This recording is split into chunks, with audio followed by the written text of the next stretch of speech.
10 centimetre मोर change कर ले, face से कितना मीटर तक भिगा के रखना होता है। सोलिड ब्लास्टिंग में फेस से कितना मीटर भिगाते हैं हम लोग, 90 मीटर तक सोलिड ब्लास्टिंग से फेस से भिगा के रखते हैं हम लोग, ये फेस से भिगाया जाता है। ठीक है, तो ये सारे डिस्कशंस का पार्ट है, हम लोग और डिस्कशन कर ही सकते हैं, बहुत सारा है, लेकिन हम लोग डिस्कशन पे फोकस ना करके हम लोग सिलेबस पे फोकस करेंगे, क्योंकि सिलेबस देखो पढ़ना तो तुम ही लोग का है कि नहीं। एक बार अगर सिलेबस कंप्लीट कर लिया ना, एक बार अच्छे से पढ़ लिया, तो हमको पूरा यकीन है कि तुम लोग एग्जाम में कहीं पर भी बहुत बेहतर परफॉर्मेंस कर पाएगा, तो इसमें कोई दिक्कत नहीं है। तो पहले सिलेबस को एक बार अच्छे से खत्म कर लो, बाद बाकी तो तुम्हारा सब कुछ हाथ में कंट्रोल में आ जाएगा। ठीक है बाबू, चलो। नहीं, अगर एक्सीड लिखा है तो चेंज कर लो। एसएसआर दो तरह का होता है, इसको बोलते हैं स्लोप स्टेबिलिटी रडार। पहले एसएसआर का मतलब सिस्टमेटिक सपोर्ट रूल था, अभी क्या है स्लोप स्टेबिलिटी रडार होता है। अभी क्या है कि एक मैकेनाइज्ड टाइप का सिस्टम इंस्टॉल किया जाता है। देखो जैसे मान लो कि कोई बेंच है, एसएसआर के ऊपर एक सवाल आया, अच्छा इसको एक्सप्लेन कर ही देता हूँ, तो थोड़ा जान लो, बहुत इंपॉर्टेंट डेटा आजकल बहुत यूज हो रहा है। अभी एक बच्चा भी फोटो भेजा था ग्रुप में, जैसे मान लो एक बेंच है ना, एक बेंच है, तो इमेजिन करो ये जैसे इस बेंच को मैं 3D बना देता हूँ। मान लो कि एक बेंच है, 3D बेंच है, तो इस बेंच में मान लो कोई चेंजेस हो रहा है, कैसे पता चले, है ना। तो उसमें क्या है कि स्लोप स्टेबिलिटी रडार में ना, रडार सिस्टम पे काम करता है, उसमें रडार जैसा लगा रहता है, एंटीना होता है, वो क्या करता है कंटिन्यू मॉनिटरिंग करके वहां पे क्या करता है रिसीव करता है डेटा को, क्या भाई वहां पे क्या हो रहा है, कंटिन्यू मॉनिटरिंग करते रहता है इसको। तो जब कभी उसमें चेंजेस होती है ना, तो तुरंत वो मार्क कर लेता है कि हाँ ये चेंजेस हुआ है, तो उससे पता चलता है कि बेंच का मतलब कब वो फेल कर सकता है, कब गिर सकता है, इसीलिए इसको स्लोप स्टेबिलिटी रडार लगाएंगे। तुम बोलोगे सर इसका मतलब क्या, एक रडार लगाएंगे तो एक ही बेंच में काम करेगा, हाँ, जिस बेंच में लगाओगे उसी वाला केवल देखेगा, उसका जितना रेंज होगा जहां तक वो देख पाए उतना दूर तक वो मेजर करके बताएगा। अगर तुम एक ही जगह फोकस कर दिए तो उसी को केवल बताएगा। ठीक है, तो उसमें वो वेव्स को छोड़ता है, वेव का रिफ्लेक्ट, जैसे हम लोग नहीं देखते तुम्हारा रडार सिस्टम कैसे काम करता है, जो नेविगेशन के लिए होता है, अलग जो चीजें होती है सब उसी तरह से काम करता है। अच्छा, एक बच्चा का मैसेज आया था, एक क्लास का बहुत अच्छा स्टूडेंट है, शायद उसका रोल नंबर 88 है। मैसेज किया कि सर हम मैसेज करते सर आप देखते नहीं है ग्रुप में, है ना सर, मैं क्लास के लाइव क्लास के दौरान सर मैसेज करता आप सर देखते नहीं, गुस्सा है क्या। बाबू देखो किसी से गुस्सा नाराजगी नहीं है ना, तो एक बात जान लो कि क्या होती है क्लास में, सोचो कि क्लास में 197 बच्चे लाइव क्लास में जुड़े रहते हैं ना, और सभी बच्चे मैसेज करते हैं, या 200 बच्चे देखते हैं, तो स्वाभाविक से बात है कि जो तुम मैसेज कर रहे हो ना दिखे, एकदम नहीं दिखेगा, क्योंकि इतने बच्चे मैसेज कर स्पीड में मैसेज आ रहा है, कैसे देख पाऊंगा बताओ, ये तो स्किप हो जाएगा। देखो रोबोट नहीं हो ना कि हम सारे मैसेज को स्कैन कर लो, अब तो पॉसिबल नहीं। अब जैसे मान लो तुमको कोई बात मुझे पर्सनली बोलना हो या क्लास में कुछ पूछना हो, कुछ भी दिक्कत जो स्किप हो जा रहा है, जो मैं नहीं देख पा रहा हूँ, ठीक है, तुम सबसे रिक्वेस्ट है कि मुझे व्हाट्सअप कर दो, क्योंकि व्हाट्सअप का मैसेज मैं तो पढ़ता हूँ, है कि नहीं। हाँ, जैसे रिप्लाई देने में टाइम लग रहा है, ऐसा मान लो कि तुम लोग बहुत सारा मैसेज क्या सैटरडे से भेज रहे हो, सैटरडे नहीं हुआ, संडे नहीं हुआ, मंडे नहीं हुआ, ठीक है, घबराना मत, सब होगा, सब रिवीजन में आएगा। ठीक है, टेंशन मत लेना कि सर नहीं लिए सर हम लोग मैसेज को, कोई दिक्कत नहीं, सब रिकॉर्ड है, जो जो सवाल पूछे सारे रिकॉर्ड है, सारे चीजों को आंसर मिलेगा, कुछ का आंसर उसी समय मिल गया होगा, कुछ का आंसर थोड़ा टाइम बाद मिलेगा। अगर तुमको बहुत ज्यादा अर्जेंट है कि हमको तुरंत ही जानना है, तो शाम में तुम मुझे कॉल कर लो, शाम का टाइम थोड़ा फिक्स करो कॉल करने के लिए, 5:30 से लेके तुम कॉल करो, 5:30 बजे के आसपास में लगभग फ्री लेके 6-7 बजे तक फ्री रहता हूँ, तुम आराम से कॉल कर लो, हम तुम्हारे सवालों को बाय कॉल में जवाब दे देंगे, लेकिन मैसेज के माध्यम से ना दिखता नहीं है, दिक्कत वहीं पे। ठीक है, तो ऐसा कुछ बात नहीं है। अच्छा, तुम लोग देख लिए होगे ग्रुप में जाके, अभी अपना ग्रुप में जाके कोई बच्चा देखा होगा, अगर कोई देखा है तो बता देंगे क्लास में से बच्चों को निकाला गया है कि नहीं, एक बार कोई अगर देखा है तो यस करके रिप्लाई, ठीक है नहीं, तो क्लास में। अच्छा एक चीज और, अगर कोई बच्चा अगर गलती से रिमूव हो गया है, ठीक है ना, जो क्लास का पार्ट था, ऐसा भी हो सकता है कि रिमूव करने के दौरान सिस्टम में डालने के दौरान गलती से अगर हो जाता है, तो तुमसे रिक्वेस्ट है कि मुझे बता देना कि सर मेरा गलती से रिमूव हो गया, मेरा कोई इसमें सर मतलब ये नहीं है सर, आप बाकी चीजें चेक कर ले तो मैं फिर से उसको एड कर दूंगा। ठीक है, सॉरी फॉर दैट, पहले ही मैं सॉरी बोल रहा हूँ उस चीज के लिए कि गलती से भी हो सकता है, क्योंकि बहुत बच्चों का एक्शन है, सोचो एक साथ 60 बच्चा, 62 बच्चा, सोच सकते हो किसी ट्यूशन में 60 बच्चा पढ़े तो टीचर बोलता है कि मेरा इतना बच्चा पढ़ता है, बाप रे 60 बच्चा पढ़ता है, हम लोग 60 बच्चों को एक साथ निकाल देते हैं, सोचो, ठीक है नहीं, हम लोग 60 बच्चों को क्या करते हैं ऐसे निकाल देते हैं, सिंपल है। और 60 बच्चे किसी टीचर में पढ़ता है तो बोलते होंगे सर की सर मेरे पास 60 बच्चा पढ़ता है, और हम लोग 60 बच्चों को एक दिन में निकाल देते हैं क्लास में से। प्रीवियस टाइम का रिकॉर्ड था इसी तरह से, 90 स्टूडेंट्स का रिकॉर्ड था, 90 प्लस था, हम लोग निकाले थे, है ना, एक बार में निकाले थे, जस्ट आज से 3-4 महीना पहले ही। और अभी फिर 60 बच्चों को निकाला जा रहा है, फिर से दिसंबर में आउट होगा, बहुत लोग आउट होंगे, है ना, आउट होंगे, बिना मतलब का भीड़ मत बनाओ। क्लास में क्या होता है ना कि क्वालिटी घटती है, बात करने में जैसे दिक्कत हो रहा है, क्यों हो रहा है, क्योंकि ज्यादा बच्चे भीड़ बना दिए बिना मतलब का। ये सब भी इशू होता है। तो ऐसा नहीं करना है, जो बच्चे पढ़ेंगे, जो अच्छे से क्लास करेंगे, उसी को केवल रखना है। ठीक है, चलो आज का टॉपिक, अब हम लोग बात करेंगे मेनली डस्ट का दूसरा पार्ट। ठीक है, डस्टिंग वाला पार्ट। कल का टॉपिक खत्म हो गया था। ठीक है, डस्टिंग, जिसको कल एयरबोर्न डस्ट वाला था जाके देख लेना, सब समझ में आ जाएगा। ठीक है, आज हम लोग डस्टिंग के बारे में जानेंगे। ठीक है, डस्टिंग वाला चैप्टर करेंगे, डस्ट जो डस्टिंग होता है उसके बारे में जानेंगे। तो कल क्या था सर? कल एयरबोर्न डस्ट था कि कोई व्यक्ति डस्ट के कारण, डस्ट इनहेल के कारण किसी तरह का बीमारी से ना ग्रसित हो जाए, इस चीज से बचने के लिए हम लोग क्या कर रहे थे? कल एयरबोर्न डस्ट के ऊपर क्लास हुआ था। और आज क्या हो रहा है? आज हम लोग डस्टिंग रिलेटेड चैप्टर को कर रहे हैं। डस्टिंग, डस्टिंग करना है, कहीं पे स्टोन डस्टिंग करवाना है, इसके ऊपर हम लोग आज क्लास और चैप्टर करने जा रहे हैं। ठीक है, तो हम लोग देखते हैं फटाफट इसमें क्या क्या बोला गया, नहीं बोला गया, क्या होता नहीं, तो हम लोग जानते हैं। अब कुछ बेसिक बातों को समझते हैं। जैसे मान लो माइंस है मेरा, ठीक है, तो माइंस में हम लोग डस्टिंग कर रहे हैं, क्या कर रहे हैं? स्टोन डस्टिंग छिड़काव कर रहे हैं, स्टोन डस्टिंग छिड़काव होते जा रहा है। लेकिन तुम एक बात नोटिस करो, एक बात, मतलब मान लो स्टोन डस्टिंग छिड़काव नहीं हो रहा है, तो क्या होगा? वहां पे कोल्ड डस्ट जमा होगा, जमा होगा, जमा होगा, और एक टाइम के बाद क्या होगा? वही कोल्ड डस्ट क्या होगा? पुराना होगा। और जितना कोल्ड डस्ट पुराना होता है उतना खतरनाक माना जाता है, क्योंकि ऑक्सीडाइज हो जाता है पूरी तरह वो, ठीक है नहीं? और जब कभी एक्सप्लोजन होगा ना, उसमें बहुत खतरनाक एक्सप्लोजन होगा, बहुत हेवी एक्सप्लोजन होता है। समझ में आ रहा है क्या बोलना चाह रहे हैं? तो ये होता है। तो अभी हम लोग क्या करेंगे? ठीक है, अभी हम लोग क्या करेंगे? अभी हम लोग सिंपल, हम लोग क्या करेंगे कि जो डस्ट के बारे में, डस्टिंग कैसे करते हैं, क्या होना चाहिए, उसका क्वालिटी क्या होगा डस्ट का, उसमें वोलेटाइल मैटर क्या होता है, वोलेटाइल मैटर कितना रहना चाहिए, नहीं होना चाहिए, इसके बारे में हम लोग क्लासेस के बारे में जानेंगे।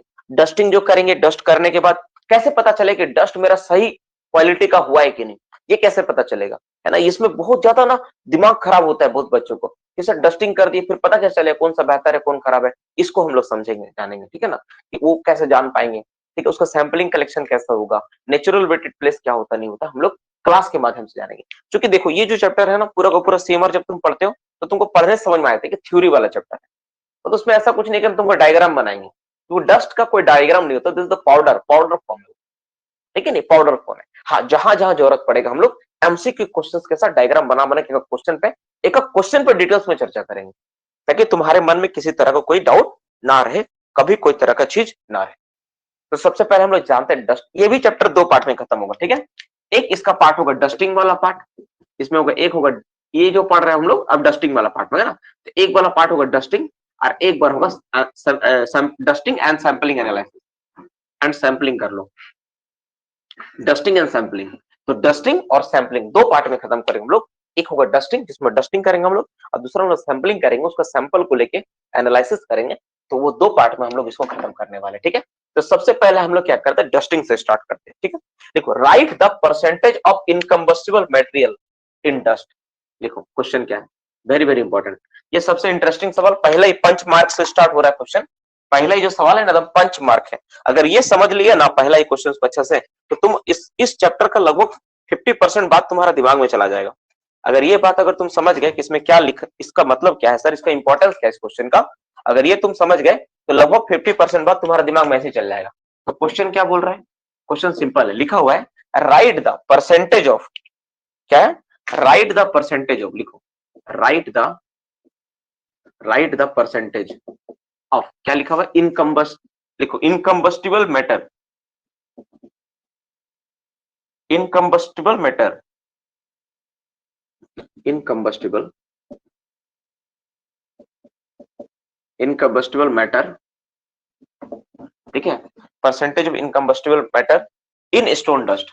अच्छा, एक सवाल, एक बात, इन स्टोन डस्ट हम पहले बोले थे, आप लोग को याद होगा कि हो सकता है 22 तारीख को हम ना ले पाए, क्योंकि इंस्पेक्शन में जाना पड़ सकता चूरी, लेकिन सर को हम समझा के बोल दिए कि सर पॉसिबल नहीं है, और माइंस में बहुत काम है, हम लोग का एनुअल सब्जेक्ट वीक है, तो सर को समझा के हम बोल दिए, तो हम नहीं जा रहे, कल क्लास होगा। ठीक है ना, कल क्लास रहेगी, हो सकता है थोड़ा लेट हो, क्योंकि माइंस में बहुत सारा काम है, सच में बहुत काम है, तो थोड़ा लेट से स्टार्ट करें कल। अभी सेकंड हाफ भी जाना पड़ रहा है माइंस रोज रोज, है ना, फर्स्ट में भी ड्यूटी करके फिर सेकंड में भी जाना पड़ता है, इसलिए थोड़ा सा डिले वगैरह हो सकता है, तो घबराना मत। ठीक है, क्लास लेकिन होगा, क्लास होगा, वही 7:30 बजे तक स्टार्ट हो ही जाएगा। आज जैसे कैसे देर हुआ थोड़ा सा, यही सब कारण है देर होने के पीछे। देखो देखो, ये होता है डस्ट का कंबस्टिबल मैटर। इनकम्बस्टिबल मैटर क्या होगा, इस पर थोड़ा डिटेल्स में चर्चा करेंगे, क्योंकि चैप्टर का बेस। पहले तो ये जानो कि डस्टिंग क्यों कर रहे हैं, पहले समझो डस्टिंग का रीजन क्या है, डस्टिंग का रीजन क्या है। ठीक है, ध्यान सुनना, डस्टिंग का रीजन मेनली ये होता है ऐसे मान लो ये मेरा गैलरी है, ठीक है, ये मेरा गैलरी है। अब इस गैलरी में इमेजिन करो कि इस गैलरी में पूरा का पूरा क्या है, एक गैलरी का फ्लोर है, मानो फ्लोर, ये मेरा फ्लोर है ना, इसमें पूरा डस्ट जमा है। तो कौन सा डस्ट जमा है? यहाँ पे कोल्ड डस्ट जमा है। इमेजिन करो कोल्ड डस्ट पूरा जमा है, एकदम पूरा कोल्ड डस्ट भरा हुआ, कोल्ड डस्ट पूरा भरा हुआ, ऐसा पूरा कोल्ड डस्ट है, कोल्ड डस्ट पूरा पड़ा हुआ है, जमीन में पूरा कोल्ड डस्ट पड़ा हुआ है, ठीक है। अब हम कल क्या बताए थे कि जब एक्सप्लोजन होता है, एक्सप्लोजन हम लोग पढ़ेंगे, चैप्टर में आएगा हम लोग का, तो एक्सप्लोजन होता है। तो एक्सप्लोजन दो तरह का होता है, ठीक है ना, एक्सप्लोजन दो होता है। एक होता है मीथेन एक्सप्लोजन, ध्यान सुनना, सब कहानी रिलेटेड है, समझोगे तो ही जान पाओगे, ठीक है, माइनिंग में सब चीज रिलेटेड है। तो एक मीथेन एक्सप्लोजन, दूसरा कोल्ड डस्ट एक्सप्लोजन होता है। तो जो कोल्ड डस्ट एक्सप्लोजन होता है ना, तो कोल्ड डस्ट एक्सप्लोजन में दो तरह का वेव बनता है, एक होता है शॉक वेव, ठीक है, दूसरा होता है फ्लेम वेव। क्या होता है? Shock wave, flame wave. Flame wave, एक होता है शॉक वेव, दूसरा क्या होता है? फ्लेम वेव होता है। क्या बताया? फ्लेम और शॉक, दो चीज बना, शॉक और फ्लेम। तुम बोलोगे सर शॉक का मतलब क्या? क्या उसको शॉक लगता है, झटका लगता है? नहीं, शॉक का मतलब क्या होता है? एक तरह का झोंका चलता है, हवा का झोंका आता है। जैसे जैसे क्या समझाए? बलून फटते थे, बलून या टायर फटते हुए देखा है? कैसा फटने से क्या होता है? सबका सब पार्टिकल्स को हटा देता है ना। बम फटते हुए देखा है कैसा? वो बम को कोई चीज में ढक के फोड़ो, क्या होता है? सब चीज को चूर चूर कर देता है ना, इसको ढक देते हैं। तो उसी तरह से हम लोग जब शॉक वेव जो होता है ना, उसका काम क्या, वो शॉक जनरेट करता है। एयर को एयर को क्या करता है? एयर में ना टर्बुलेंट इफेक्ट बना देता है। वो एयर को क्या करता है? पूरा हिला देता है, पूरा एयर को टर्बुलेंट बना देता है, पूरा जितना भी चाहिए ना सबको हिला डुला देगा। तो तुम्हारा यहाँ पे क्या था? ये तुम्हारा क्या यहाँ दिख रहा है? इसका नाम है कोल्ड डस्ट। तुम्हारा यहाँ कोल्ड डस्ट था माइंस में, कहाँ पे? फ्लोर साइड रूफ में सब जगह कोल्ड डस्ट पड़ा हुआ है। अब ये जब शॉक वेव आया, शॉक वेव आएगा, और इसमें खास बात क्या है ना, कोल्ड डस्ट एक्सप्लोजन में शॉक वेव आगे जाती है, तो शॉक वेव स्पीड में पार होगा, दनाक से एकदम स्पीड में, धाए से। तो जैसे शॉक वेव जाएगा, बम फूटने से कैसे धाए से एकदम पूरा, देखियो कभी कैसे एक्सप्लोजन होता है, परमाणु बम वाला देखिए कैसे शॉक वेव होता है, तो पूरा एकदम पूरा हवा हुआ पूरा हिल जाता है, वैसे ही पूरा धाए से जाएगा ना, तो पूरा जितना भी डस्ट है ना पूरा गैलरी में भर जाएगा, जो कि अक्सर एयर ब्लास्ट में भी होता है। दिखेगा नहीं बाबू। तुम बोलोगे सर कैसा होगा? क्या दिखेगा? कुछ भी नहीं दिखेगा, इतना अंधेरा हो जाएगा ना, तुम अपना खुला आंख से बत्ती जला के कुछ नहीं देख पाओगे, 1 मीटर तक विजिबिलिटी नहीं होता है। सिंपल जान लो। धुंध देखे हो, कोहरा देखे हो ठंडा में भी, कैसे कोहरा में नहीं देख पाते हो? वैसे तुम्हारा चारों तरफ काला डस्ट होगा, आंख नाक कान मुंह में काला डस्ट घुस जाता है, इतना भयानक होता है। एक्सप्लोजन में कोई आदमी ना जल के नहीं मरता है, ये बात दिमाग में बैठा लो। एक्सप्लोजन में व्यक्ति ना कोई जल के नहीं मरता है। क्या सर एक्सप्लोजन हो गया जल गया होगा बॉडी? होता है नो डाउट कि जलते भी हैं कुछ लोग, लेकिन मैक्सिमम जो होता है ना वो कोल्ड डस्ट नाक में चला गया, मुंह में घुस गया, आंख में घुस गया, कान में घुस गया, इस वजह से मरते हैं, ठीक है ना। तो वो जो डस्ट तुम्हारा गया, डस्ट क्या हुआ? एटमोस्फेयर में जाके मिल गया, पूरा का पूरा एटमोस्फेयर डस्ट है, क्लाउड बन गया एक तरह से। क्या बन जाता है यहाँ पे? क्लाउड। पहले ये कोल्ड डस्ट था, कोल्ड डस्ट जब शॉक वेव गया तो क्या बना दिया इसको? It is converted into cloud. क्या बना दिया? मिलकर दोनों क्या गया? कोल्ड डस्ट और शॉक वेव से मिलकर बन गया क्लाउड बन गया। क्या बन गया? एक तरह से क्लाउड बन गया, पूरा बादल।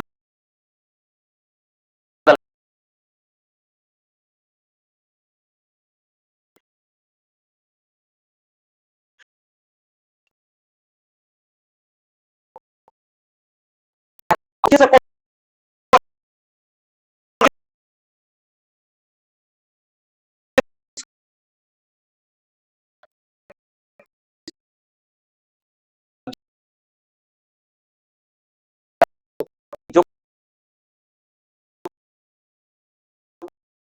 एकदम विस्फोट होगा वहां, जितना जगह वेव उड़ेगा उतना जगह ये।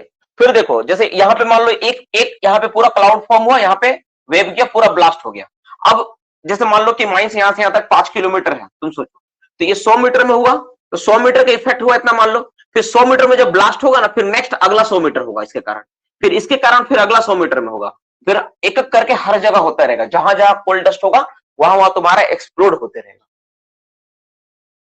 वहां वहां क्या होगा? एक्सप्लोड होता रहेगा। तो इसी से बचने के लिए हम लोग दो अरेंजमेंट करते हैं। एक होता है, इसको बोलता हूँ स्टोन डस्ट बैरियर। तुम क्या करो? स्टोन डस्ट बैरियर बना दो, स्टोन डस्ट बैरियर। और साथ में तुम क्या करो? स्टोन डस्ट बैरियर बनाने के बाद साथ ही तुम क्या करो? तुम डस्टिंग करो, डस्टिंग कर दो। डस्टिंग मतलब जो तुम कोल्ड डस्ट था, कोल्ड डस्ट को हटाओ और उसके जगह करो स्टोन डस्ट। क्या डालो? स्टोन डस्ट डालो। तुम बोलोगे सर स्टोन डस्ट डालेंगे तो फायदा क्या होगा? स्टोन डस्ट डालने से फायदा ये होगा कि जो कोल्ड डस्ट उड़ रहा था, अब कोल्ड डस्ट नहीं उड़ेगा, क्या उड़ेगा? स्टोन डस्ट उड़ेगा। तो स्टोन डस्ट में जितना भी फ्लेम और माचिस जलाओ उसको जलेगा ही नहीं, वो क्या वो जलेगा ही नहीं। तो जलेगा नहीं तो कभी आग लगेगा नहीं, तो कभी एक्सप्लोजन भी नहीं होगा। तो स्टोन डस्ट एक मामूली सा चीज जिसका कॉस्ट होता है मुश्किल से हमको लगता है 4-5 रुपए किलो आता होगा, उसका इस्तेमाल करके तुम माइंस में क्या कर सकते हो, एक्सप्लोजन जैसा चीज से तुम माइंस को सुरक्षित रख, एक स्टोन डस्ट बैरियर बना के हम लोग सुरक्षित रख सकते हैं। तो हम लोग डस्ट बैरियर वगैरह ना हम लोग आने वाला टाइम में क्लास में करेंगे, एक्सप्लोजन चैप्टर है आप ही लोग का, उसमें हम पढ़ाएंगे। ठीक है, घबराना मत, उसमें सब चीज होगा। ठीक है, हो सकता है शायद इसी क्लास के बाद करवा दे, क्योंकि मुझे लग रहा है किसी के साथ पढ़ा देने से वो भी निपट जाएगा। तो वो वाला वो हम लोग बनाएंगे, ठीक है ना, वो हम लोग पढ़ेंगे और बनाएंगे। लेकिन तो सब वो वाला हम लोग क्लास में होगा। सबसे इंपॉर्टेंट बात यहाँ पे ये समझना है कि सर डस्ट की है तो डस्ट का कुछ चीजें तो इंपॉर्टेंट है ना। अब तुम डस्ट लेकर आए, ठीक है, डस्ट की है, ठीक है, उसी में क्या था ना, पहले से कोल्ड डस्ट मिला हुआ। इमेजिन करो तुम जिससे डस्ट खरीद के लाए, क्या क्या पहले से कोल्ड डस्ट मिला के तुमको बेच दिया। इनकम्बस्टिबल मैटर ना देके तुमको क्या दे दिया, कम्बस्टिबल मेटेरियल मैटर उसमें मिला हुआ है। जैसे कोयला डस्ट है उसमें पहले से, कुछ लकड़ी का बुरादा मिला हुआ है। तो तुम जो लेकर आए, जो तुम छिड़काव किया, तुम्हारे नुकसान हुआ कि घाटा, तुम तो अपने लिए खुद गड्ढा खोद दिया है। तो सवाल जो है ना वही है कि जो तुम डस्ट छिड़काव करोगे उसमें इनकम्बस्टिबल मैटर कितना होना चाहिए, कितना हो चाहिए, उसका परसेंटेज कितना होना चाहिए, यानी अज्वलनशील। इनकम्बस्टिबल मैटर मतलब अज्वलनशील, जो जलता नहीं है, अज्वलनशील जो ज्वलनशील नहीं है, अज्वलनशील मैटर कितना परसेंट होना चाहिए, कितना परसेंट चाहिए। अगर ज्यादा नहीं रहेगा, कम रहेगा तो क्या होगा, ज्वलनशील मैटर आ गया तो वही कम कर देगा, तो डस्टिंग करने से कोई मतलब ही नहीं रहा, फिर तो डस्टिंग का कोई फिर फायदा ही नहीं मिला फिर। तो हम लोग कोशिश करेंगे क्या कि ये होना चाहिए। ठीक है, तो हम लोग पहला वही हम लोग जानने वाले सवाल का पार्ट है क्या कि इनकम्बस्टिबल का मैटर का समझ में है कि अज्वलनशील डस्ट होना चाहिए। और अज्वलनशील डस्ट जितना ज्यादा होगा उसमें, जितना ज्यादा कंटेंट में रहेगा, पूरा को पूरा अज्वलनशील ही रहे तो पूरा अच्छा है, क्योंकि जितना ज्यादा रहेगा उतना वो आग को लगने ही नहीं देगा। थोड़ा सा भी रहेगा तो आग हो सकता है उसमें पकड़ने का चांस है। तो उसका एक स्टैंडर्ड तय किया गया है ना, रेगुलेशन में एक स्टैंडर्ड दिया हुआ है कि अज्वलनशील डस्ट कितना होना चाहिए। वो एक बात पे निर्भर करता है, हम लोग उसी चीज को अभी हम लोग लिखने के लिए जा रहे हैं, उसी को हम लोग क्लास में करने जा रहे हैं। आप ध्यान से सुनो, तो ये जो डस्ट है ना डिपेंड करता है तुम्हारा वोलेटाइल मैटर के ऊपर। अब यहाँ पे एक और कंफ्यूजन क्रिएट कर दे तुम्हारे दिमाग में, सर अभी तो अज्वलनशील डस्ट समझे, अब वोलेटाइल मैटर क्या है, वीएम क्या है, वोलेटाइल मैटर। ठीक है, तो देखो वोलेटाइल मैटर क्या होता है मैं बता देता हूं। जो कोयला है ना, कोल, कोल का एक एनालिसिस होता है डियर स्टूडेंट, ठीक है ना, कोल का analysis, coal the proximate analysis. जब कोल का प्रोक्सीमेट एनालिसिस करते हैं तो उसमें होता है कार्बन, ठीक है, कार्बन होता है, वोलेटाइल मैटर होता है, ऐश होता है, ठीक है, और मॉइस्चर होता है। और क्या होता है, मॉइस्चर होता है, ठीक है, मॉइस्चर। ये चार चीज को हम एनालिसिस करते हैं, कार्बन, वोलेटाइल मैटर, ऐश और मॉइस्चर। हर कोयला में ना ये चार चीज कॉमन है, रहेगा ही रहेगा। कोई भी कोयला को तुम जलाओगे ना तो चार चीज मिलेगा, क्या मिलेगा, कार्बन मिलेगा, वोलेटाइल मैटर मिलेगा, ऐश मिलेगा, मॉइस्चर, चार चीज मिलेगा। क्या मिलेगा, चार चीज मिलेगा। तुम बोलोगे सर मेरा खदान से कोयला निकलता उसमें मिलेगा, हाँ बाबू तुम्हारा खदान में भी कोयला मिलेगा। जब भी कोयला को तुम प्रोक्सीमेट एनालिसिस करोगे मिलेगा। हर कोयला में मतलब चार चीज रहता है, ठीक है। और तुमको एक जानकारी के लिए मैं बता दूं, जब कोल का तुम एक टेस्ट होता है, उसको पेट्रोलियम डिपार्टमेंट में लोग करवाते थे, तो उसका स्क्रीनिंग वगैरह कुछ होता था। स्क्रीनिंग में कुछ अलग तरह का टेस्ट नाम था यार, मैं ध्यान कर, तुमको जानकारी रहता हो ना, कोल में जो कंपाउंड मिलता है ना, कितना तरह का कंपाउंड है कोयला में, तुमको जानकारी रहता होगा। 700 से भी ज्यादा, 700 से ज्यादा अलग अलग तरह का चीज उसमें कोयला में रहता है। 700 भी ज्यादा कंपाउंड होता है कोयला में, बेंजीन, बेंजोल, ये दिस दैट, बहुत चीज होता है कोयला। कोयला का मतलब नॉट कोल, कोल दिख रहा है काला, कार्बन है, लेकिन कार्बन क्या है, कार्बन में सी है। सी का मतलब क्या है, उसमें अलग अलग कंपाउंड है ना, तुम्हारा मिथेन होगा, इथेन होगा, एसिटिलीन होगा, ब्यूटेन होगा, सब चीज होगा उसमें। तो जितना चाहिए ना, सब लोग टेस्टिंग करवाया था ना, तो 700 टाइप्स का लिस्ट बना के दिया, 700 कंपाउंड था। जानकारी है तो इतना सारा चीज रहता कोयला में। तो मेनली हम लोग यहाँ पे उतना हम लोग का रिसर्च का पार्ट नहीं है, हम लोग का मेन पार्ट यहाँ पे जब प्रोक्सीमेट एनालिसिस करवाते हैं चार चीज रहता है। क्या रहता है, कार्बन मिलता है, कार्बन रहता है, वोलेटाइल मैटर रहता है, एस रहता है और मॉइस्चर रहता है। तो सबसे पहले हम लोग कोयला का अपना टेस्ट करेंगे। किसका टेस्ट करें, कोयला का, और देखेंगे वोलेटाइल मैटर कितना है। हम लोग कोल का टेस्ट करके क्या पता करेंगे, वोलेटाइल मैटर कितना है। तो हम लोग पता किए जिस माइंस में करना है स्टोन डस्टिंग, उसमें हम लोग पता किए, ठीक है, वोलेटाइल मैटर यानी एक हो गया वोलाटाइल मैटर, देखना बहुत अच्छा दिमाग, वोलाटाइल मैटर इन कोल। आप जो कोल में डस्टिंग कर रहे हो ना, उसमें वोलाटाइल मैटर कितना है आप ये पता कर लो, ठीक है। अब उसके बाद नेक्स्ट क्या होगा, इनकम्बस्टिबल मैटर उसके अनुसार होगा, इनकम्बस्टिबल मैटर, इन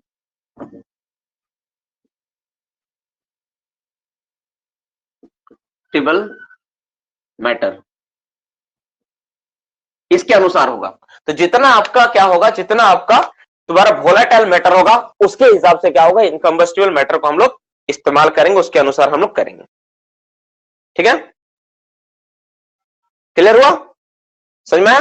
अब देखो, अब सवाल ये आता है सर लिख तो दिए लेकिन ये चीज है क्या, ठीक है, ये चीज है क्या थोड़ा बताते। देखो अगर वोलाटाइल मैटर अगर लेस देन 30% हो, ठीक है, साउंड थोड़ा कम, ठीक है। वोलाटाइल मैटर अगर साउंड थोड़ा कम करने को, वोलाटाइल मैटर अगर 30% हो, लेस देन 30% हो, अगर कितना भाई, अगर वोलाटाइल मैटर अगर लेस देन 3% हो जाता है, देखो यहां लिखो लेस देन 30%, अगर 30% निकलता है एनालिसिस में, अगर कोई भी कोल को तुम टेस्ट किया अप्रोक्सीमेट एनालिसिस किया तो वोलेटाइल मैटर निकलेगा। तो अगर वो 30% से कम आता है तो इनकम्बस्टिबल मैटर कितना होना चाहिए, कब कितना होना चाहिए, नॉट लेस देन 75%, कितना होगा, नॉट लेस देन 75%, 75% से कम नहीं रहेगा।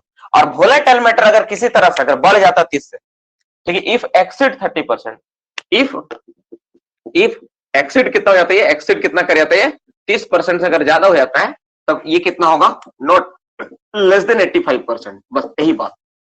मतलब जो तुम डस्ट इस्तेमाल करोगे वो डस्ट में इनकम्बस्टिबल मैटर कितना रहेगा, ये डिपेंड करेगा तुम्हारा वोलेटाइल मैटर। वोलेटाइल मैटर कैसे निकालते हैं, तो वोलेटाइल मैटर निकालने के लिए हम लोग क्या करते हैं, हम लोग कोल का प्रोक्सीमेट एनालिसिस करवाते हैं, उससे पता चलता है। तुम जब भी डस्टिंग करोगे तुम अपना कोल का प्रोक्सीमेट एनालिसिस करवा लो, ठीक है। क्लियर हुआ, समझ में क्या बोले। तो अगर प्रोक्सीमेट एनालिसिस करवाओ, प्रोक्सीमेट एनालिसिस करवाओगे तो तुमको क्या पता चलेगा, तुमको 4 डेटा मिलेगा। तुम कोल को अपना सैंपल, कुछ नहीं है, कुछ नहीं करना बाबू, थोड़ा सा कोयला ना लेके भेज दो, इतना बड़ा ढेका ना लेके भेज दो, मेरे पास दे दो, हम कर देंगे। 1 ग्राम काफी होता है प्रोक्सीमेट एनालिसिस करवाने के लिए, 4-5 ग्राम काफी है कोयला। 10 ग्राम दोगे 2 बार कर देंगे। दे दो हमको कोयला को अच्छा से मिक्स करके ना, वो करना कुछ नहीं, उसको लेके टेस्ट करना हो तो 7 मिनट के आसपास हम लोग उसको हीट करते हैं, ठीक है। कुछ टेम्परेचर है लगभग 650 डिग्री के आसपास, उसको हीट करना हो तो वहां से पता चल जाता है कितना वोलेटाइल मैटर, ठीक है। रेसिडुअल पार्ट से पता करते हैं कितना, ऐसा सब निकाल देंगे। तो तुम टेस्टिंग करने दे दो ना वोलेटाइल मैटर का, तुमको निकल जाएगा। तो तुम कोल का टेस्ट करवाया तो वोलेटाइल मिला तुम्हारा 25%, कितना मिला, 25% मिला। तब तुमको कितना करना, 75%। वोलेटाइल मीटर मिल गया तुम्हारा, मान लो वीएम मिल गया कितना, वोलेटाइल मीटर में अगर मान लो मिल गया, गलती से तुमको मिल गया, कितना मिल गया, मिल गया 32% मिल गया, तब तुमको कितना करना पड़ेगा, 85% करना पड़ेगा, समझ में आया। तो लेस देन अगर 30% हो तो 75%, और एक्सीड अगर 30% कर जाता तो 85% वोलेटाइल मैटर होना चाहिए। सिंपल है, डेटा बुक में लिखा हुआ है, इसी के अनुसार हम लोग करेंगे, ठीक है। ये 30% भी अगर रहेगा ना, लेस देन और अप टू 30%, तुम्हारा ये जो एक्सीड दिया ना 30 और 30 मोर होगा तो 85% हो जाएगा, ठीक है, मेरे हिसाब से। ये बुक में लिखा हुआ नहीं है, मैं एक अपना अंदाज से बताया। अगर 30 वाला पूछे तो 85 में आ जाएगा वो। पहला क्वेश्चन समझ में आ गया। अब ये तो हो गया, चलो वोलेटाइल मैटर डस्ट में इतना होना चाहिए, ठीक है। तो क्या डस्ट में केवल इतना ही होने से तुम्हारा डस्टिंग कर देंगे, कि और डस्ट का कुछ खास बात है, ठीक है। क्या डस्ट इतना ही होने से क्या डस्टिंग करेंगे, क्या और डस्ट का भी कुछ खास बात है, क्या क्या खास बात है उसके बारे में थोड़ा देख लेते हैं, उसके बारे में थोड़ा चर्चा कर लेते हैं।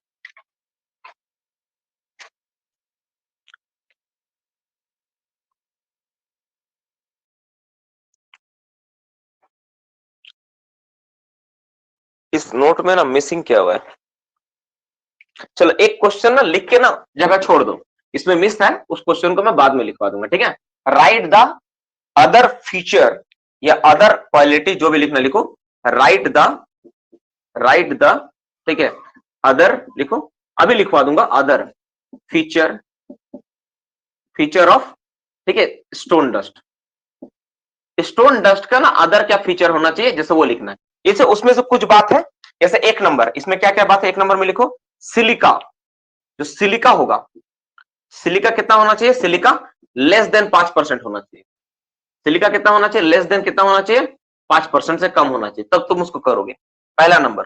दूसरा नंबर। और क्या होना चाहिए उस डस्ट के बारे में, वो क्या हो, इजी क्या हो, इजिली डिस्पेरेबल हो, मतलब आसानी से एटमॉस्फेयर में मिल सके, not not non caking type का हो, मतलब पाउडर फॉर्म में हो। तो मेरे जैसे तुमको उदाहरण देता, मान लो तुम्हारे पास सत्तू दे, हाथ में सत्तू ले, सब फूकोगे सत्तू उड़ जाएगा, पाउडर फूकोगे तो उड़ जाएगा, पाउडर हवा में मिल जाता है कि नहीं, उसी तरह हवा में मिल जाना चाहिए। Easy to dispersible in atmosphere, ऐसा होना चाहिए, easy to dis PEARIA dispersible, spelling check कर लेना, ठीक है, इन एटमॉस्फेयर, ये होना चाहिए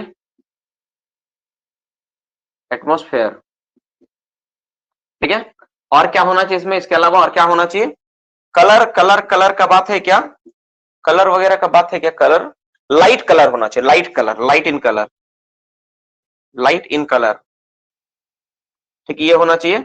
और वो ना उसका एक सर्टिफिकेट होना चाहिए जो कि नॉट बिफोर 3 मंथ, ठीक है। जो डस्टिंग जब करोगे ना तो उसके पास एक सर्टिफिकेट होना चाहिए, ठीक है, उसका डस्ट का चेक का सर्टिफिकेट कितना होना चाहिए, सर्टिफिकेट उसके पास होना चाहिए, सर्टिफिकेट एक तुम्हारे एनालिसिस का सर्टिफिकेट होगा, ये सब जो भी एनालिसिस करो सर्टिफिकेट होना चाहिए, सर्टिफिकेट, टिकट, वो कितना, नॉट बिफोर 3 मंथ, 3 महीना से पुराना सर्टिफिकेट नहीं होना चाहिए,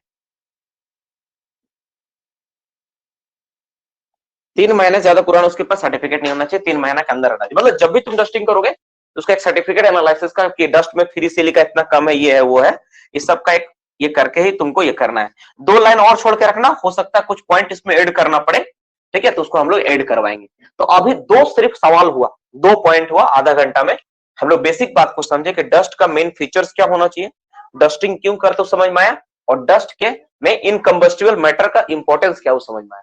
जब कोई चीज को तुम थ्योरी को जब डिटेल्स में समझ जाते हो, जब उसका हर एक बात को तुम्हारा दिमाग में जब चला जाता है, तो फायदा ये मिलता है कि कभी भी सवाल में कोई भी क्वेश्चन दे दे, तुम कभी फंसोगे नहीं, तुम हर एक सवाल पे क्या होगा, तुम्हारा कमांड रहेगा, तुम बेस्ट तरीके से एग्जाम में तुम परफॉर्म कर पाओ, ठीक है बाबू। तो इसी चीज के साथ इसीलिए बोलते हैं कि हर चीज को डिटेल्स में पढ़ो। किसी को अगर कोई डाउट है, अभी तक जो भी मैं पढ़ाया हूं, अपना सवाल को लिख के भेज सकते हो, हम इसको मिटा के फिर नहीं तो आगे बढ़ेंगे, ठीक है। Fine size, light colour, water resistance, ठीक है, सही है, सिलिका, लाइट वेट, हाँ कुछ बात लिख के भेजा है, एक जैसा फाइन साइज लिखा सही है, लाइट कलर हो गया, वाटर रेजिस्टेंस लिख लो, फाइन साइज भी लिख लो और वाटर रेजिस्टेंस भी लिख लो। वाटर रेजिस्टेंस से कहीं लिखा हुआ नहीं है, लेकिन साइज फाइन होना चाहिए, फाइन साइज होना चाहिए, है ना, इसको लिख लो, फाइन साइज, फाइन साइज लिख लो, फाइन होता है वो, ठीक है। साइज के ऊपर भी एक तो है, एक मार्क कि इतना से ये नहीं होना चाहिए, ठीक, उसका साइज के ऊपर भी बोला गया है, ठीक है, साइज के ऊपर बोला है। और 2 लाइन छोड़ के रखना, लेकिन फिर भी क्योंकि कुछ बात ना हम इसमें ऐड करेंगे, क्योंकि डस्ट का जो है ना एक है मैटर, इसका पूछता है अक्सर एग्जाम में आता है, थोड़ा इस मेरे नोट्स में नहीं है, लेकिन मैं इसको ऐड करूंगा, इसको थोड़ा सा कभी ना कभी बताऊंगा, लेकिन तुम लोग का नॉलेज के लिए इतना काफी है, ठीक है, तुम्हारे एग्जाम पर्पज के लिए इतना काफी है, फिर भी तुम कुछ बातें जब पता चलेगा ये करना होगा, ठीक है। अब सवाल ये आता है, ठीक है, कि सर डस्ट हमको मिल गया, डस्ट हमको पता चलिए कौन सा डस्ट करना है हमको मालूम चल गया, अब सवाल है कि डस्ट करेंगे कहाँ, ठीक है। अब सवाल ये आता है कि डस्टिंग जो होगा, डस्टिंग करना कहां पे, हाँ, नॉट केकिंग जो लिखे हो ना, वाटर रेजिस्टेंस कैसे होगा, कोई पाउडर, ठीक है ना, नॉट केकिंग वाला ही वाला है कि जमता नहीं है ना, ये वाला इजी टू डिसिपेरेबल होना चाहिए, एटमोस्फेयर में जमे नहीं, जैसे जमा हुआ नहीं रहना, तो ये सवाल हो गया। चलो अब अपना अपना बात लिखना बंद करो, ठीक है। अब सुनो, अब इसके बाद दूसरा पार्ट क्या है, अब सवाल ये आता है कि जब डस्ट हमको मिल गया, हमको पता चल गया कि ये डस्ट करना है, डस्ट का क्वालिटी हम जांच कर लिए कि सर्टिफिकेट मिल गया, सर्टिफिकेट 3 महीने से पुराना नहीं, सर्टिफिकेट मंगवा लिया, सिलिका देख लिया, सब चीज कर लिया, ठीक है। अब सवाल ये आता है कि डस्टिंग हम लोग करेंगे कहां, लोकेशन क्या होगा, ठीक है, where stone dusting is done, देखो नेक्स्ट क्वेश्चन, क्वेश्चन नंबर 3 क्या है, where stone dusting is done. अच्छा, कल नॉन टेक्निकल का फिर से क्लास है, ठीक है ना, तो जो बच्चा अगर इंटरेस्टेड हो करने के लिए वो क्लास से संपर्क करके क्लास कर सकता है। बहुत बच्चा लोग लगभग ज्वाइन कर लिया, थैंक यू सो मच सभी को। मुझे बहुत बुरा लग रहा था स्टार्टिंग में कि बहुत कम बच्चे ज्वाइन किए, तो लगभग 80 से ज्यादा बच्चे लगभग क्लास को ज्वाइन किए, ठीक है, आप सभी का बहुत बहुत धन्यवाद। क्योंकि देखो उसमें क्या होता है ना, फिर तुमको ही पता है कि स्ट्रेस होता है, कम बच्चा रहने से ना किसी टीचर को भी आनंद नहीं आता पढ़ाने में, और बाकी चीजें भी दिक्कत होता है, लेकिन जितना बच्चा आ गया ठीक है, सभी को बहुत बहुत धन्यवाद।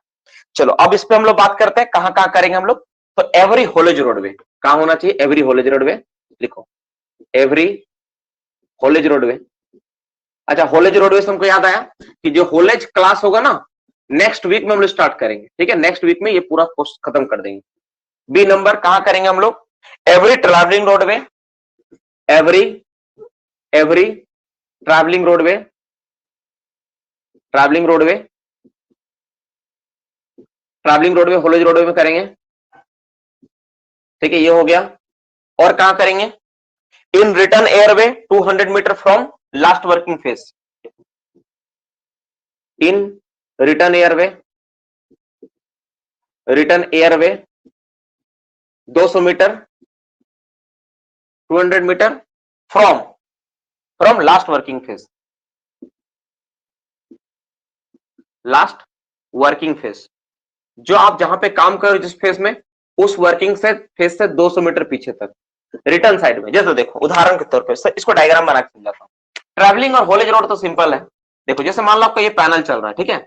यहाँ पर पिलर, यहाँ पे पिलर, यहाँ पे पिलर है, इनटेक आप ऐसे घुमाए, ऐसे रिटर्न जा रहा है, तो लास्ट फेस कौन सा होगा? ये वाला लास्ट फेस होगा। तो रिटर्न यहाँ जा रहा है, तो यहां से 200 मीटर इधर करना है। जहां तुम्हारा लास्ट फेस था ना, जहां पे चला हुआ है, वहां से 200 मीटर पीछे तक भी लेना है, यहां तक डस्टिंग करना है। यहाँ 200 मीटर तक तुमको इधर भी डस्टिंग करना है। रिटर्न साइड में 200 मीटर लास्ट फेस से, सिंपल इसका मतलब ये, रिटर्न साइड में 200 मीटर लास्ट फेस से। अगर कोई तुमसे पूछे कि स्टोन डस्टिंग जो करते हैं तुम्हारा कहां करते हैं, तुम्हारा किधर करना होता है, तो रिटर्न साइड से लास्ट तुम्हारा 200 मीटर तक हम लोग करते हैं, ये डस्टिंग तुम्हारा करना होता है, इस तरह हम लोग करते हैं, ठीक है? अब सवाल ये आता है कि डस्टिंग तुम कर दिए, तुम क्या किए? तुम डस्ट छिड़क दिए। डस्टिंग तुम क्या किया? दनादन तुमको बोले तुम धड़ाधड़ धड़ाधड़ धड़ाधड़, होता है माइंस में, ऐसे ही होता है। तुम देखना जैसे अभी हमारा माइंस में एनुअल सेफ्टी वीक है और अभी तक डस्टिंग नहीं हुआ है, ठीक है? लास्ट 2 महीने से नहीं हो पाया है, डस्ट नहीं था, अभी डस्ट आ रहा है, कल ही आ रहा है।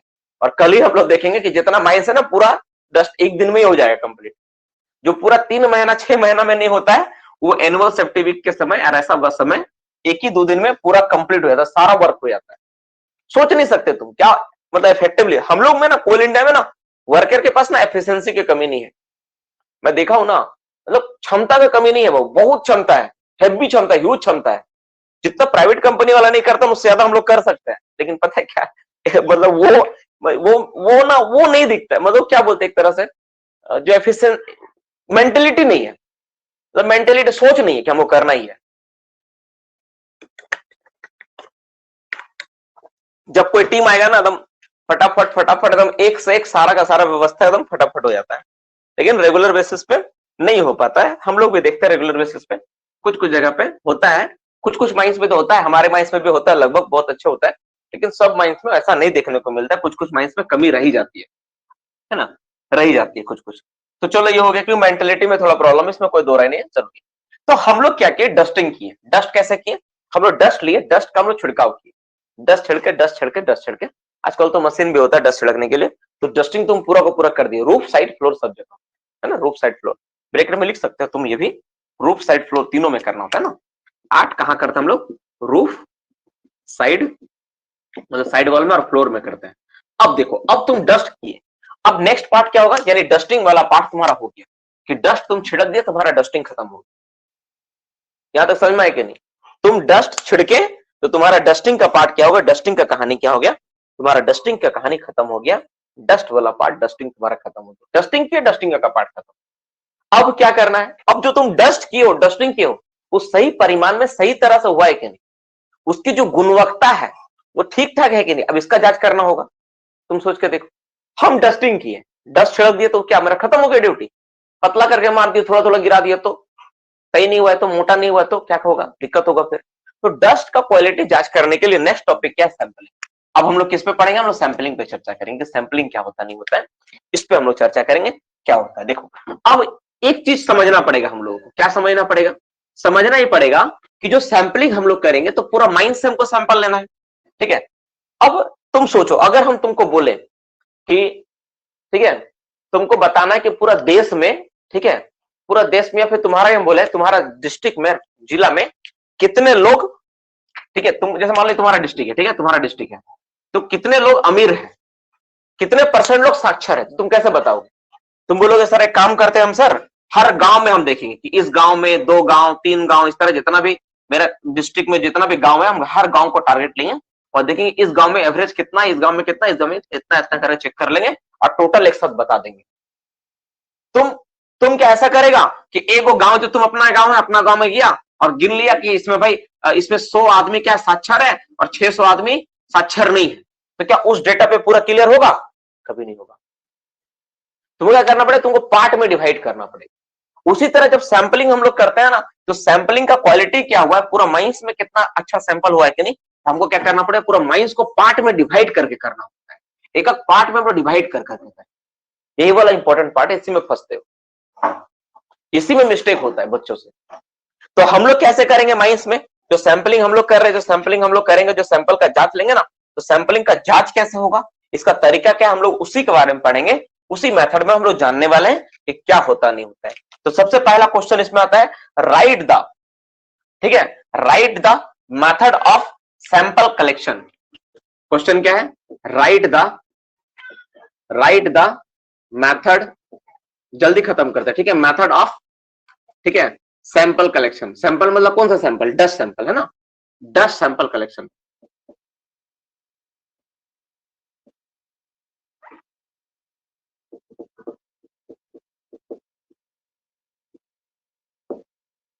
देखो याद रखना, हर चीज का ना एक मेथड है। जब रिसर्च वर्क करते हो ना, और तुमको अगर कोई, जैसे मान लो तुम 3-4 का रिसर्च किए और तुम पेपर सबमिशन करने गए और तुमसे पूछ दिया, अच्छा बताइए तो कि आप जो ये काम किए कैसे किए, किस बेसिस पे किए, और तुम वहां पर अगर गलती कर दोगे ना, वो तुमको छाड़ देगा, तुम्हारा ऊपर पूरा 4 साल का मेहनत बर्बाद हो जाएगा। इसीलिए जो सैंपल कलेक्शन का प्रोसेस है ना, बहुत मायने रखता है। इसलिए सैंपल कलेक्शन कैसा होना चाहिए, किस व्यक्ति को तुम सेलेक्ट कर रहे हो, तो रिसर्च वर्क में सब बहुत मायने रखता है। देखो यहाँ पे क्या बोल रहा है कि डस्ट सैंपलिंग कलेक्शन जो होगा किस तरह होगा, ये दो तरह से होता है, ठीक है, दो मेथड में होता है। एक को हम लोग बोलते हैं strip method, strip, STRIP, strip, strip sampling method, strip sampling method. दूसरा को हम लोग बोलते हैं स्पॉट सैंपलिंग मेथड।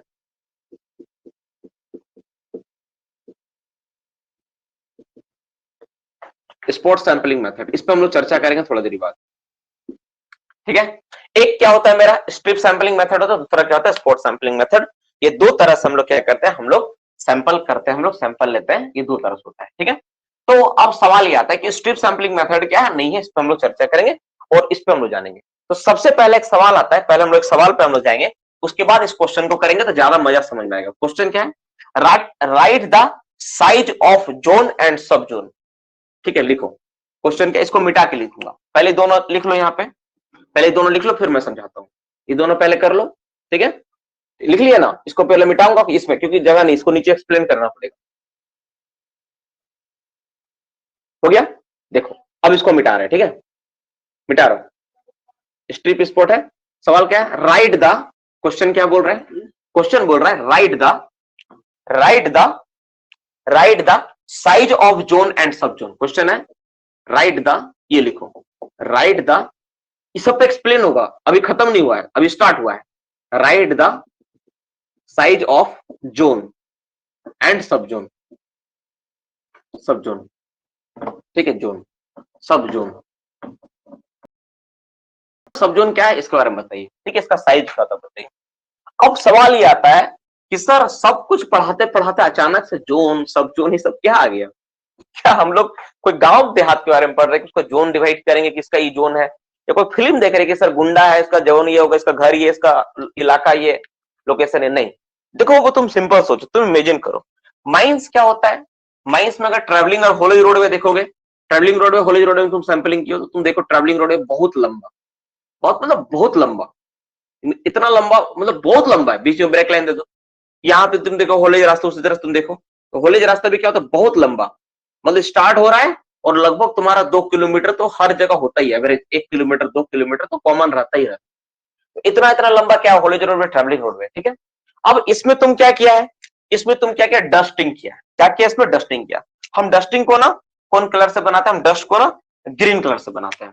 तो तुम क्या इसमें डस्टिंग छिड़काव किया, तुम इमेजिन करो इसमें डस्ट पूरा छिड़का है, इसमें तुम डस्ट किया, यहाँ पे डस्ट छिड़का, यहाँ पे डस्ट छिड़का, ठीक है, इसमें डस्ट छिड़का, ठीक है, यहाँ पे डस्ट छिड़का, यहाँ छोड़ दिया डस्ट छिड़का,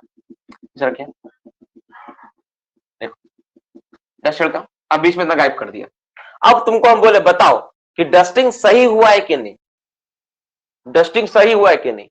तो तुम क्या करोगे, तुम आए, तुम यहां से उठा के लेके गए, इतना इस जगह में ज्यादा डस्ट तुमको दिखा, तुम फटाक से क्या कि हाथ उठा के लेकर गए और रिपोर्ट दे दी, हाँ सर बहुत अच्छा डस्ट यहाँ वाला, लेकिन यहाँ तो डस्ट ही नहीं हुआ है, यहाँ तो एक जरा सा डस्ट नहीं दिख रहा है। तो कैसे पता चलेगा कि डस्ट जो तुम डस्टिंग कर रहे हो डस्टिंग सही क्वांटिटी में हो रहा है। तो इसी चीज को जांचने के लिए बनाया गया जोन और सब जोन। बोला नहीं नहीं नहीं ऐसे नहीं चलेगा कि आपको एक जगह से उठा के लेकर आए, नहीं नहीं नहीं आपको सब जगह से लाना पड़ेगा। तुम बोलोगे सब जगह, बोले हाँ सब जगह से लाइए। तो कैसे लाइए सब जगह, बोला सबसे पहले आप ना पूरा ट्रैवलिंग रास्ता को जोन में बदलिए, जोन जोन में बनाइए, जोन में डिवाइड करिए, ट्रैवलिंग होले जो भी है ना सब पूरा का पूरा पार्ट को जोन में डिवाइड करिए। जोन मतलब जोन बनाइए, जोन। तो बोलते जोन का मतलब क्या है सर, जोन का मतलब तो बताइए। बोले जोन का मतलब होता है 150 मीटर करके एक आपको लेना है, 150 मीटर लंबा होगा, तो 150 मीटर मतलब 150 करके डिवाइड में बांटिए। तो तुम बोला अच्छा 150 मीटर, तो यहां से तुम काउंट किया 150 मीटर यहाँ आया, फिर यहां से 150 मीटर यहाँ आया, फिर इसको मैं कंटिन्यू कर देता हूँ अभी ताकि समझने में सुविधा हो। फिर 150 मीटर तुम्हारा यहाँ है, फिर 150 मीटर तुम्हारा यहाँ आ गया। तो सबका तुमको नाम देना पड़ेगा। हम 4 ही दिखा पा रहे हैं क्योंकि आपको भी पता है कि जगह कम है बोर्ड में, जितना बना पाए तुम्हारे लिए उतना अच्छा है ना। तो सब का नाम होगा, जोन का नाम होता है, जोन को हम लोग डिनोट करते हैं। जोन को डिनोट किया जाता है Z1 से, Z1 Z2 इस तरह से नाम होता है, Z1 Z2 Z3 Z4 इस तरह से जोन का नाम होता है अलग अलग। तो ये वाला जैसे एक जोन बनाए इसका नाम हो गया Z1, ये एक जोन बना इसका नाम हो गया Z2, ये एक जोन बना इसका नाम हो गया Z3। और सबका लंबाई कितना है, सबका लंबाई Z4। तुम बोलोगे सर होलेज रास्ता में बनाना होगा, हाँ होलेज रास्ता। तुम बोलोगे सर जो फेस से 200 मीटर पीछे था वहां पर भी, हाँ वहां पर ही बनाना होगा। जहां पर डस्ट की हो सब जगह बनाना होगा, हर एक डस्टिंग वाला पार्ट में बनाना होगा। क्या, जोन। जोन बनाए, देखो कितना दिमाग लगाया, सैंपल लेने के लिए कितना दिमाग लगाया। देखो तुम सोचोगे बोलोगे वाह रे वाह क्या दिमाग लगाया। देखो अब बोला जब तुम जोन बना दिए ना, तब अब इसको क्या करना, अब इसको 3 पार्ट करना है, इसका नाम होगा सब जोन। बोलेगा अब क्या कहानी है सर, तो अब सब जोन बनाइए, इसका सब जोन। सब जोन तो जोन से छोटा सब जोन होगा, इसका लंबाई को 50 मीटर, कितना लंबा 50 मीटर। और इसको डिनोट करेंगे ए बी सी, इस तरह से डिनोट होगा। उसमें Z1 Z2 था ना, इसको ABC से डिनोट करेंगे। तो जैसे यहां पर देखो, जैसे यहां पर हम बनाते हैं इसको हम लोग, जैसे इसका सब जोन तो 3 को बनेगा 50। अब देखो एक तो 150 है, एक तो कितना यहां से यहां तक मेरा 150 है, 150 है। तो सब जोन जो होगा कितना होगा, 50-50 करेंगे, क्या हिस्सा होगा इसका, 3 हिस्सा होगा, 1 2 3 होगा कि नहीं, इसका होगा ना भाई। तो ये वाला क्या हो गया मेरा, इसका जो नाम होगा एग्जैक्टली इसका नाम होगा ये, इसको ABC में डिवाइड करना है, 3 ही ABC। तो इसका नाम होगा Z1 ZA1, इसका नाम क्या हो जाएगा ZA1, इसका नाम होगा Z1A होगा, ठीक है। इसका नाम होगा Z2A, इसका नाम होगा Z3A, इस तरह होगा। उसी तरह ये 150 मीटर था, इसको भी 3 हिस्सा करना होगा, इसका नाम होगा क्या होगा Z2A, ध्यान से देखना, Z2B, इसका नाम होगा Z2C। इसी में बच्चा कंफ्यूज हो जाता है और तुम भी कंफ्यूज हो गया होगा। देखो इस जोन का नाम क्या था, Z2 था, इसका नाम क्या था Z1, इसको ABC लिख दिए, इसको क्या लिखे ABC लिख दिए, ABC लिख दिए। इसको भी 3 नाम दे दिए, Z2 था ABC, Z2A, Z2B, Z2C। उसी तरह इसको करेंगे तो इसका नाम क्या होगा Z3 था, इसका नाम होगा Z3A, Z3B, फिर इसका क्या होगा Z3, क्या होगा Z3C। ये 3 ही होता है ना, 3 ही होता है, ABC में डिवाइड होता है Z3C। उसी तरह इसका नाम क्या होगा, इसका नाम होगा तुम्हारा Z4A, Z4B, Z5, Z4B, Z4C, इस तरह से। आगे अगर है तो फिर आगे भी नाम होगा Z5A, Z5B, Z5C, Z6A, Z6B, Z6C। इस तरह से हम लोग क्या करेंगे, हर एक जोन का क्या करेंगे, पार्ट में डिवाइड करेंगे, उसका नाम को हम लोग क्या करेंगे इस तरह से लिखेंगे। तो सबसे पहले हम लोग क्या किए, रास्ता बनाए, रास्ता को अलग अलग जोन में बांटे। जिस जोन का नाम है देखो यहाँ पे लिखा हुआ Z1 zone 1, Z2 Z3 Z4, सब रास्ता का नाम हो गया। और उसका हम लोग क्या किया, सब जोन बना दिए, सब जोन बना दिए। इस तरह हम लोग जोन बनाने बोला। सबसे पहले नियम ये करना है, ठीक है। तुम बोलोगे सर क्या खदान में इस तरह बनाना होगा, हाँ खदान में बनता है। खदान में ट्रैवलिंग रोड में, होलेज रोड में ना बोर्ड बना बना के होता है, और साथ ही साथ जो तुम्हारा प्लान रहेगा उस प्लान में भी तुमको डस्टिंग और सैंपलिंग प्लान में भी तुमको शो करना पड़ेगा कि इस तरह से हम लोग इसको बनाए हैं, इस तरह से होना चाहिए। यहां तक किसी को कोई दिक्कत नहीं होना चाहिए मुझे लगता है। अगर इसमें दिक्कत है तो पहले ये वाला क्लियर करेंगे, पहले इसको समझेंगे, फिर से समझते हैं कि क्या हुआ। बहुत बच्चों को नहीं समझ में आएगा। फिर से देखो, हमको बोला गया कि सैंपल कलेक्शन करना है, इस रोड से सैंपल लेना है, तो सैंपल हमको कैसे पता चले कहां कैसा? तुम एक जगह से उठा के लेके चल जाओगे तो पॉसिबल नहीं है। तो हम लोग को बोला कि इसके लिए पहले अब जोन में बांटिए। क्यों जोन में बांटिए? इसका 3 जोन बनाइए, हर एक जोन का लंबाई 150 मीटर करके होगा, ठीक है ना। 150 मीटर तो एक जोन हो गया, मान लो 150 मीटर लंबा एक जोन है, इस जोन का लंबाई कितना? यहां से यहां तक 150 मीटर है। फिर बोला इसको 3 पार्ट में करिए, 1 2 3, हर का लंबाई कितना होगा? 50 50 50 करके 3 करिए। और सब का नाम, जैसे जेड जोन 1 था, इसका नाम हो गया Z1A, इसका नाम Z1B, इसका नाम Z1C। अब ये वाला जोन का नाम क्या है? Z2 नाम है, इसका नाम क्या होगा? Z2A, Z2B, Z2C। इसी तरह से सबको हमको क्या करना है? बांटना है। सब में बांटे हम लोग, हर रास्ता को हम लोग बांट दिए, ट्रैवलिंग रोड को भी बांट दिए, कॉलेज रास्तों को बांट दिए, सबको बांट दिए, ठीक है, बांट दिए। अब देखो, अब सैंपल कलेक्शन करना है। अब देखो, अब क्या बोला कि जब सैंपल कलेक्शन होगा तो एक साथ सभी ए वाला होगा, ए वाला जितना ए वाला है सबको एक साथ सैंपल लेना है। देखो कितना दिमाग लगा दिया, यानी सब ए वाला एक साथ लीजिए। ए वाला कहां है? ए वाला देखो, अब ए यहां पे है, ए यहां पे है, ए यहां पे है, ए यहां पे है, यानी हर एक रास्ता का थोड़ा दूर बाद, यानी पूरा ट्रैवलिंग रोडवे है, तो तुम पूरा ट्रैवलिंग रास्ता से जोन में जो तुम बांटा था, उस जोन का पहला जोन से ले रहा तुम, तो इस जोन से पूरा लिया, फिर इसका पहला जोन मतलब इस जोन से लिया, फिर इसका पहला जोन मतलब इस जोन से लिया। हेलो, हाँ बोलिए, हाँ बोलिए, हाँ बोलिए, नमस्ते। नवाडे से बोल रहे हैं? कौन बोल रहे हैं? सुनिए ना, थोड़ा सा ना मेरा एक ना, मैं एक ये लाइव मीटिंग मेरा चल रहा है, मैं आपसे आधा घंटा बाद फोन करूं? फ्री होकर थोड़ा बात करते हैं, है ना। थोड़ा एक मीटिंग चल रहा है, मैं मीटिंग करके आपसे बात करता हूँ। ठीक है, ओके। तो यहाँ पे क्या है बाबू, ये जोन से तुम लिया Z1A से, Z2A से लिया, Z3A से लिया, इस तरह जितना भी तुम सोचो पूरा रास्ता भर तुम लिया सैंपल, तो मतलब सारा रास्ता से तुम लिया। फायदा क्या हुआ? फायदा ये हुआ कि पूरा रास्ता का सैंपल मिला। और तुमको बोलते कि नहीं तुम जाओ सैंपल ले आओ, तो तुम क्या करता? केवल Z2A से उठा के ले आता, बोलता सर बहुत अच्छा है, बहुत अच्छा है। नहीं चलेगा, सब सैंपल को एकदम पूरा कलेक्ट करना, सारा सैंपल से लेना है, सारा जगह से लेना है, ठीक है। तो जब कभी सैंपल कलेक्शन होगा तो हम लोग क्या करेंगे? हर एक जोन से सैंपल कलेक्ट करते हैं हम लोग, ठीक है, ठीक है, समझ में आया क्या बोले? हर एक जोन से हम लोग क्या करेंगे? सैंपल कलेक्ट करेंगे। तो इसीलिए हम लोग जोन को डिवाइड किए। तो और यहाँ पे एक नोट करके लिख लो, ठीक है। अब इसमें ना, इसी में हम लोग ना इसको नोट करके हम लोग लिखवाते हैं। ये वाला हो गया तुम्हारा, इसमें लिखा हुआ लेकिन नहीं है यार ये चीज तो, कि हम लोग सैंपल कलेक्शन जो करते हैं ना every month, once in 3 month, कहाँ चला गया वाला डेटा?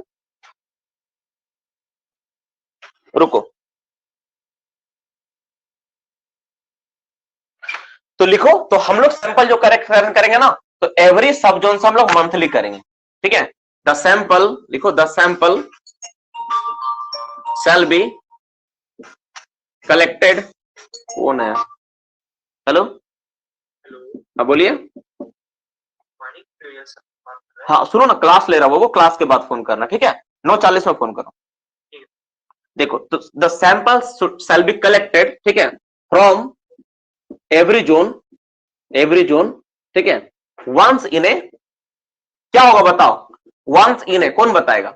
वंस इन ए क्या होना चाहिए? कौन जवाब देगा कि सर ये होगा? वंस इन ए क्या होना चाहिए? क्या होगा वंस इन ए? क्या होगा वंस इन ए? क्या होगा वंस इन ए? 30 डेज और मंथ होगा, क्या होगा? कुछ बच्चा 30 डेज, कुछ बच्चा मंथ बोल रहा है। लिखो वंस इन ए, जल्दी बताओ, कौन बताएगा? 30 days, once in a 30 days. क्या होगा बाबू? Once in a 30 days. 30 दिन में हम लोग क्या करेंगे? हर एक सब जोन से हम लोग क्या करेंगे? एवरी, यहां पे एक वर्ड मिसिंग हो गया, एवरी सब जोन लिखो, सब जोन होगा, दैट इज सब जोन, नॉट जोन। एवरी सब जोन से हम लोग क्या करेंगे? 30 डेज में एक बार करके सैंपल लेंगे, ठीक है। कितना दिन में लेंगे हम लोग? 30 डेज में। अब एक बात बताओ, अगर हम लोग सब जोन से 30 दिन में ले रहे हैं, ठीक है, तो पूरा पूरा ट्रैवलिंग, पूरा रास्ता में, पूरा माइंस में एनालिसिस करने में कितना टाइम लगेगा? कितना टाइम लगेगा, है ना? यानी हर एक जोन से लेने में कितना टाइम लगेगा, है ना? तो the sample the sample the sample, ठीक है, shall be completed from every zone. The sample shall be completed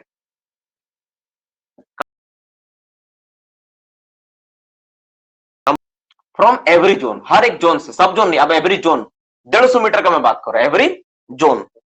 zone मतलब क्या? 150 मीटर, 150 मीटर। कितना दिन में हो जाएगा? तो ये हो जाएगा तुम्हारा 30 गुना 3 बराबर 90 डेज, दैट इज 3 मंथ। हम लोग नॉर्मली बोलते हैं इसको, हम लोग इसको स्लैश देकर 3 मंथ भी लिख लो। यानी 3 महीना में क्या होगा, तुम्हारी सैंपल का पूरा कलेक्शन करके तुम उसको सारा का सारे कहानी निपटा दोगे। ठीक है, यहां तक किसी को कोई दिक्कत?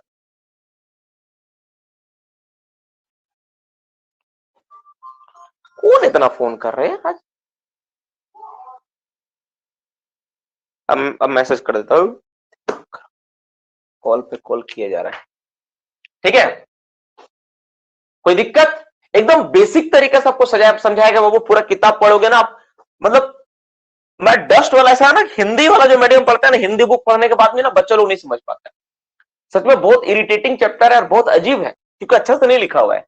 इसको समझने के लिए ना अच्छा हम कंसंट्रेशन के साथ आपको समझना पड़ेगा, और ये पूरा कंसंट्रेशन के साथ मैंने आपको समझा दिया कि कैसे क्या करना है। अब ये तो सारा बोल दिए कि 30 दिन में कलेक्ट करना और ये दिन में खत्म हो जाएगा, लेकिन सैंपल कलेक्ट कितना करेंगे, कैसे करेंगे, उसका प्रोसेस क्या होगा? ठीक है, सैंपल कलेक्शन करने का भी तरीका दिया हुआ है। ठीक है, यानी स्ट्रिप मेथड में कैसे सैंपल कलेक्शन होता है वो हम लोग जानेंगे। लिखो, right the process of sample collection in strip method. इसको मिटाना होगा, इसको मिटाना होगा। अब हम लोग नेक्स्ट पार्ट में जा रहे हैं, right the method of sample collection in strip method. देखो अब इसका सेकंड पार्ट, इस सेकंड पार्ट यहां से स्टार्ट हो रहा है, और ये वाला भी तुम्हारा सर दर्द करेगा। लिखो, राइट द, अगर नहीं सुने तो राइट द देखो, right the process of sample collection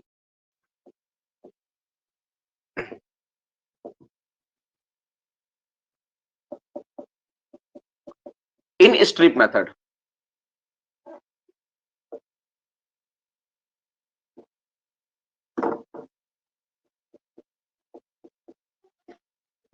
जो आप स्ट्रिप मेथड बनाओगे, जो स्ट्रिप मेथड में जब काम करोगे, तो सैंपल कलेक्शन करने का प्रोसेस क्या होगा, स्ट्रिप मेथड में सैंपल कैसे कलेक्शन किया जाता है।